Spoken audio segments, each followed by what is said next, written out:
Good morning, students. In last class, we have studied about uh, inverse of a matrix and how to find the inverse of a matrix by elementary row transformations, and then column metric and a column transformation. Okay, column transformation or means, and then different types of elementary operations you are learned. Okay, now what we will do, we will discuss questions from miscellaneous exercise. Okay, some questions on miscellaneous exercise. Miscellaneous exercise. So first three questions are based on your 11th standard syllabus, that is mathematical induction. Now you know how to prove a mathematical induction by what? Mathematical induction by how to prove a mathematical statement by mathematical induction, isn't it? So now let us see how to prove this statement. Now you see here the matrix is given, a squared matrix is given. Now you have to prove that a into I plus b into a whole raised to n equal to a to the power n into I plus n into a to the power n minus 1 into b into kept matrix A, where I is the identity matrix of order 2 and n is any natural number, and here a and b are some constants.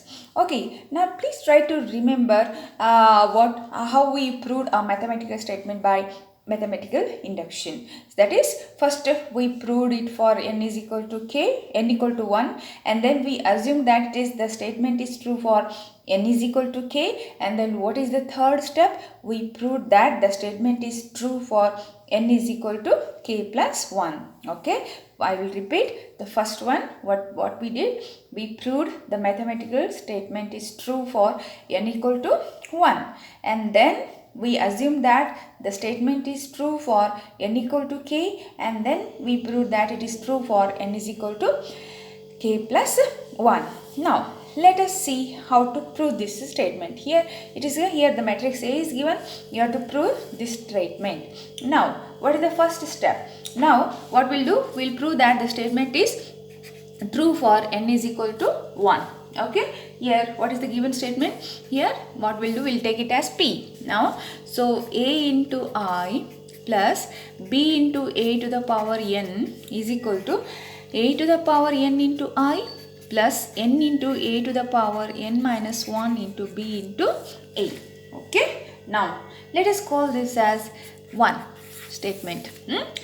Now first what we'll do, we'll prove that it is true for n is equal to 1. Okay, we'll prove that it is true for n is equal to 1. Now what is LHS here? LHS equal to RHS you have to prove. First we'll find out LHS. What is LHS?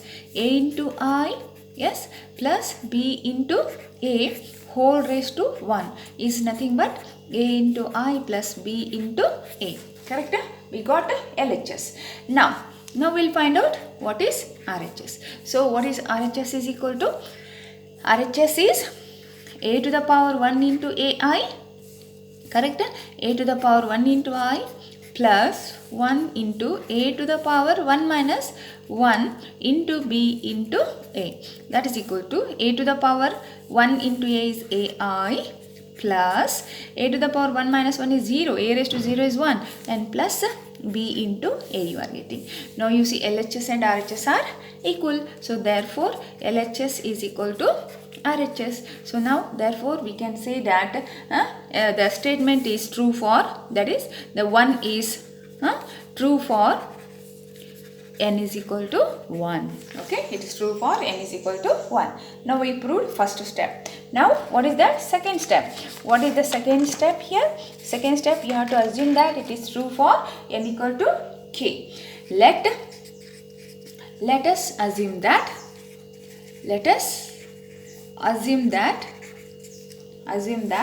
it is true for, the statement is true for n equal to k. The statement is true for n equal to k. Then instead, in place of n, what you will do, you will substitute k. Okay, so a into I plus b into a whole to the power k equal to a raised to k into I plus k into a raised to k minus 1 into b into a. okay, into B into A. Correct? In place of n, just I have replaced n by k. Okay. Now let us call this as second equation. Okay. Let us just call this as second equation. Now what is A raised? Now we have to prove that this statement is true for n equal to k plus 1. So A into I plus B into A, B into A whole raised to k plus 1 is equal to, can we write this as A into I plus B into A whole raised to k into A into I plus B into A? Yes, k as x raised to m plus n is equal to x raised to m into x raised to 1, isn't it? So now this one is equal to what? Here now from 2 ai plus ba whole raised to k is equal to what? A raised to k into I plus k into a raised to k minus 1 into ba. So now what we'll do, in place of this we'll write a raised to k into I plus k into a raised to k minus 1 into b into a into ai plus ba. That is second factor as it is. Now what we'll do, we'll multiply both. So when you multiply a into I into a raised to k into I, so what will get? A raised to k plus 1 into I. Can we write I into I is nothing but I only. Now plus here ai into k into a raised to k minus 1 into ba means now a into a raised to 1 into a raised to k minus 1 is nothing but a only, a raised to k ba into I. Yes, ba into I.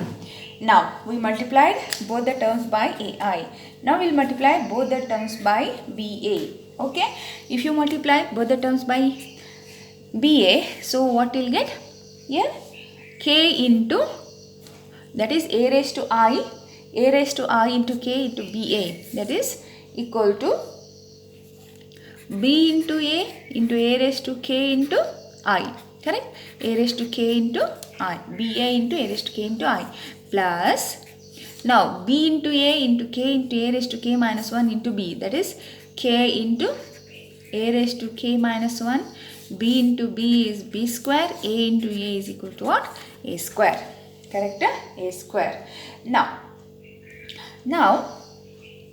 that is equal to, now if you find a square, okay, if you find a square, here a square will be 0 because now here a is equal to what? A is equal to what? 0 1 0 0. So therefore here a square will be 0. Okay. Now if you substitute a square as a 0 matrix, then k into 0 is equal to what?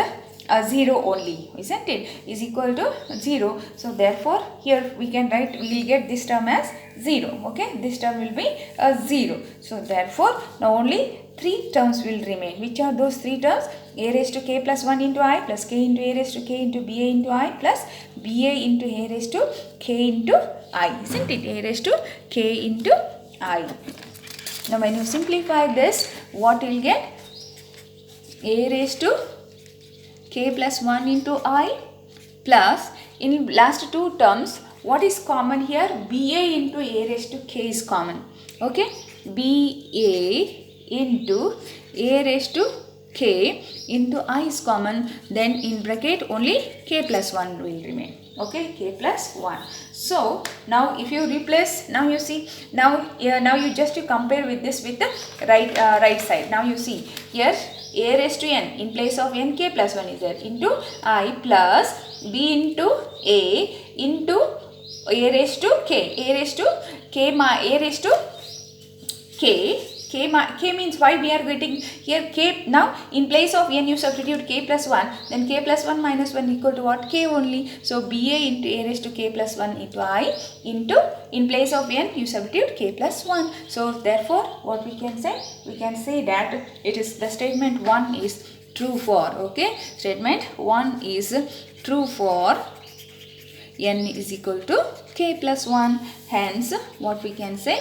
By mathematical induction, okay, by mathematical induction, the statement is true for, okay, the statement is true for all n, Okay, for all n belongs to n means for all natural numbers, it is very easy, students. Just you have to prove that the statement is true for n equal to 1, and then assume that it is true for n is equal to k, and then you have to prove that it is true for n is equal to k plus 1. Now let us see our, now you already have learned some types of matrices. You have learned about column matrices, you have learned, and then row matrices, row matrix, square matrix, diagonal matrix, and then scalar matrix, and then what, identity matrix. Now let us learn some more types of matrices. Okay, some more first, before learning the types of matrices, first we'll learn the properties of symmetric matrices and skew symmetric matrices. Which are the symmetric and skew symmetric matrices? Already I learned what is symmetric. If when a square matrix is said to be symmetric, if A is equal to A dash, and when it is said to be a skew symmetric, if A is equal to minus A dash or A dash is equal to minus A. Now the properties of these properties are very, very important, students. So please listen carefully. Please concentrate on these properties. Now you see, first one, if A is a square matrix, then now already I learned A plus A dash is, we have proved in theorem, that is A plus A dash is symmetric. Then A into A dash or A dash into A are also symmetric. Okay, and A minus A dash is skew symmetric. Already I proved in theorem. Now second one is what? If A is a skew symmetric matrix, if A is a skew symmetric matrix, then A to the power 2n is a symmetric matrix. Means A square is also symmetric matrix, A to the power 4 is also symmetric matrix. What is the condition? A must be skew symmetric. Okay, and then A to the power 2n plus 1 is skew symmetric matrix for all natural number. Means here if A is a symmetric matrix, then A to the power 3 is also symmetric matrix, A to the power 5 is also symmetric, skew symmetric matrix. Okay, and now next one is what? K into A is also skew symmetric matrix. Means if you multiply all the elements of a skew symmetric matrix by a constant, then you will get a new matrix. That new matrix is also what? A skew symmetric. Now it will be skew symmetric. So these are very, very important properties of you have to remember all these properties, boy, because students, because these properties are very, very important for your UPSC exam. Okay, UPSC exam. Now let us learn the different types of matrices. First one is orthogonal matrix. Let us see what is orthogonal matrix. Now in last year only I learned in last year's UPSC question UPSC exam, this one question on orthogonal matrix has come. Okay, now you see orthogonal matrix. What is orthogonal matrix? When a square matrix is called orthogonal, if A into A dash is equal to identity matrix, or A dash into A is also identity matrix, and then or we can say that if A inverse is A dash, if inverse of a matrix A is equal to A dash, then also we can say that it is an orthogonal matrix. And now the determinant of orthogonal matrix is always equal to what? Plus or minus 1. What is the determinant of a matrix? That you will learn in next chapter. It is very, very easy. Okay, at present just to remember, determinant of determinant of orthogonal matrix is equal to what? Plus or minus 1. It is very, very important. That is orthogonal matrix. When our square matrix is said to be orthogonal, if A into A dash is I, or A inverse is equal to what? A dash. A inverse is equal to A dash. Now next is upper triangular matrix. Okay, what is upper triangular matrix? Okay, this is also very, very important. Sometimes you will be given a matrix and you will be asked to identify the matrix, whether it is upper triangular matrix or lower triangular matrix or an orthogonal matrix. Okay, now what is upper triangular matrix? When a square matrix is said to be upper triangular matrix, if Aij is equal to 0 when I is greater than j. What is the meaning of this? Means here this is the row, that is A to 1. Here A to 1, this is this comes in A to 1 place, isn't it? Second row, first column. Now here, third row, first column. Now you see here, I is greater than j. Here also I is greater than j. And here A32. Here you see, I is greater than j. Correct? So now in this case here, A21. Now here see, I is greater than j. So therefore, when a square matrix is said to be upper triangular matrix, if all the elements of Aij equal to 0 when I is greater than j. Okay, that is A21 must be 0, A31 must be 0, A32 must be 0. And in case of 2 by 2 matrix, A21 must be 0. The element lying in second row, first column, it should be 0. Then only we can say that it is a upper triangular matrix. Okay, it's a upper triangular matrix. Just to remember this, if I is greater than j, then Aij must be 0 for all I greater than j. Okay, so this is what upper triangular matrix. Now similarly, lower triangular matrix. What is lower triangular matrix? If I is less than j. Okay, if I is less than j, then what we can say, it's a lower triangular matrix. Now you see here, I is less than j. Here A1, 2. Now here I is less than j, means it is first row, second column. Now here first row, third column. So I is less than j, and here it is A2, 3. Now I is less than j. So therefore here means when a square matrix is said to be lower triangular matrix, if Aij equal to 0 when I is less than j. Okay, when I is less than j. Now here in this case it is a 2 by 2 matrix. It is in which place? It is in first row, second column. Now again here I is less than j. So therefore now this type of matrix is called what? Lower triangular matrix. A square matrix, when a square matrix is said to be lower triangular, if Aij is 0 when I is less than 0. You understood? So okay, now let us see what is idempotent matrix. Okay, this type of idempotent matrix. What is idempotent matrix? And its a property. Very important, boys. This idempotent matrix is very lower triangular matrix, upper triangular matrix. Okay, now let us see what is idempotent matrix. A square matrix is called an idempotent matrix if A square is equal to I. Means if you multiply a matrix by itself, then what you should get? You should get the same matrix. Now for example, you can take this matrix. If you multiply this matrix, let us take this as A, and if you multiply by same matrix, again you will get the same matrix. If you want, you can try in your notebook. Okay, and similarly this is also an example for what? Idempotent matrix. Okay, now see here. Now the note, every unit matrix is a idempotent matrix. Okay, every unit matrix is a idempotent matrix, and A to the power n is equal to A for all n greater than or equal to 2. Okay, means if it is an idempotent matrix, then A to the power n is equal to A for all n greater than 2. Okay, and now next one is what? The determinant of A is always either it will be 0 or it will be equal to 1. Okay, now this is about what? Idempotent matrix. Now next one is what? Involutory matrix. This is also very involutory matrix. Now involutory matrix. This is also very important. Now a square matrix is called an involutory matrix if A square is equal to I.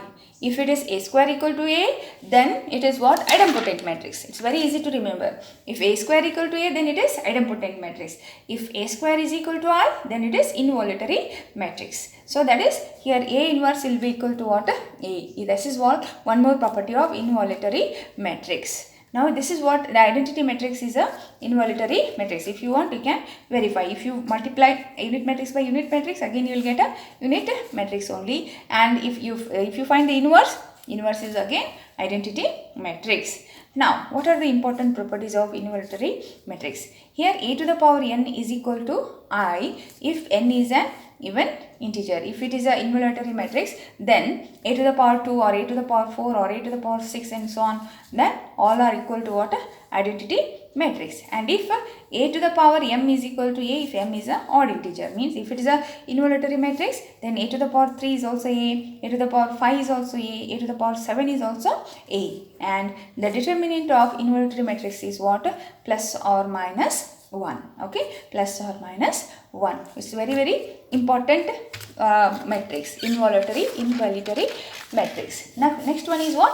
Nilpotent matrix. Okay, what is nilpotent matrix? Here a square matrix is called a nilpotent matrix of order P if a to the power p is 0 and a to the power p minus 1 is not equal to a 0 matrix. Means what? If you find, now you see what is the order of this matrix, it is 2, then a square, if you find it's a, if you multiply a square, okay, if you find a square, it will be equal to what? A 0 matrix. It will be equal to what? A 0 matrix. Then we can say that this is what? Nilpotent matrix. Okay, and the important note is what? The determinant of nilpotent matrix is 0. Okay, then the determinant of nilpotent matrix is 0. Okay, now we have learned nilpotent matrix, idempotent matrix, orthogonal matrix, and then what? Involutory matrix, okay, and upper triangular matrix, lower triangular matrix. Okay, so these are very important matrices, boys, please, students, so please remember. And now we'll learn some more properties of, now already I learned how to find the inverse of a matrix. Now we'll learn some properties here. Now you see here these properties are not given in your textbook, so that's why I request you to copy all these important points in your notebook. Now properties of invertible matrix. Now you see, if A and B are invertible matrices of same order, invertible means inverse exists, okay, then A inverse, that is transpose of A inverse, it is equal to what? Inverse of its transpose. Okay, very important property.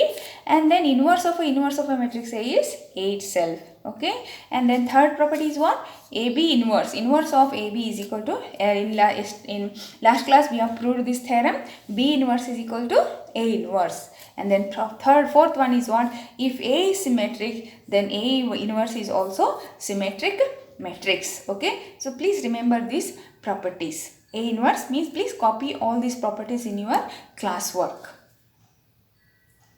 Okay, now I hope you will complete miscellaneous exercise. Today's homework is miscellaneous exercise, and I will send some assignment through your WhatsApp. Okay, and tomorrow or day after tomorrow we will discuss some UPSC questions on this chapter.